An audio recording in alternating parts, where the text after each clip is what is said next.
একটি বিশেষ ঘোষণা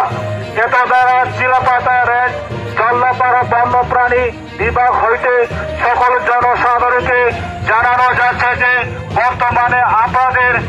জনবসতি এলাকায় প্রতিনিয়ত জঙ্গল হইতে বন্যপ্রাণী আপনাদের এলাকায় প্রবেশ করছে। সেই কারণে আপনাদেরকে জানানো যাইতেছে যে বিনা প্রয়োজনীয় কারণে সন্ধ্যার পরে বাড়ি হইতে বের হবেন না এবং যেখানে সেখানে বসে অন্ধকারে থাকবেন না এবং বিশেষ করে ছোট ছোট ভাই বোনদের জন্য বিশেষ অনুরোধ, আপনারা যেখানে সেখানে বসে মোবাইল দেখতে চাবেন না। প্রয়োজন হলে আপনারা বাড়ি হইতে সার্চ লাইট বা দলবল নিয়ে আপনারা বের হবেন এবং হাতি বের